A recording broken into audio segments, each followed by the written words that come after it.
Donald Trump's acquittal on Saturday has relaunched prospects that his daughter-in-law Lara Trump could launch a Senate bid in North Carolina to take retiring Republican Senator Richard Burr has come under intense criticism from the GOP for voting Saturday that Trump did incite an insurrection on January 6, and he is now facing a censure vote from his state's Republican Trump ally in South Carolina. Senator Lindsey told Fox News that Burr's vote basically assured that if Lara were to launch a bid, she would earn the Republican nomination. "My friend Richard Burr just made Lara Trump almost the certain nominee for the Senate seat in North Carolina to replace him if she runs," Graham told Fox. One senior Republican official with knowledge of her plans told the New York Times that while the Capitol riot did sour Lara's desire to seek office, she is still considering it. The official said she would decide over the next few months whether to run as part of a coordinated effort to bring back the Trump family to politics. Last year, rumors emerged that Trump's wife, who he shares 2 children with, was considering a Senate run in her home state. Burr announced in 2016 when re-elected that he would not seek another term in 20. There are several questions over the logistics of a Lara Senate run,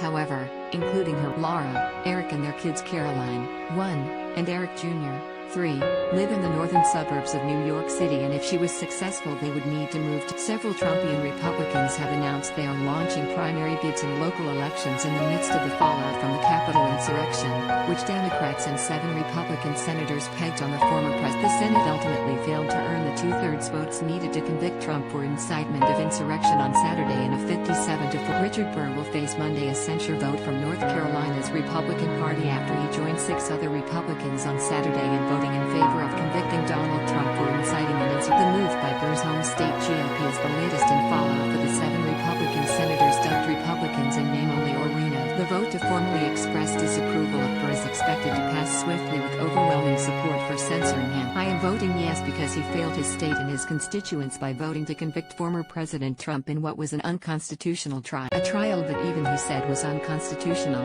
North Carolina's RNC committee woman Kyshia Lineberger told CNN. "At the end of the day, America is a republic where we the people elect represent." Senator Burr did not represent the will of the people, and that is a shame. North Carolina's GOP chairman Michael Watney called Burr's decision shocking and disappointing in his statement. Fellow dissenter Republican Senator Bill Cassidy was also censured by the GOP in his home state of Louisiana. Republicans are turning en masse on the 7 GOP senators who chose to convict Donald Trump during his second impeachment trial on Saturday. Those who voted to convict with the 50 Democrats include Republican Senators Burr, Bill Cassidy of Louisiana, Susan Collins of Maine, Lisa Murkowski of Alaska, Mitt Romney of Utah, Ben Sasse of Nebraska and Pat Toomey of Pennsylvania. Of the 7, Burr was the biggest surprise as he was the only one of them all who voted last Tuesday that it was unconstitutional for the Senate to move forward with its impeachment trial against an ex-president. "I have listened to the arguments presented by both sides and considered the facts. The facts are clear," Burr said in a statement Saturday after casting his guilt. The president promoted unfounded conspiracy theories to cast doubt on the integrity of a free and fair election because he did not like the results,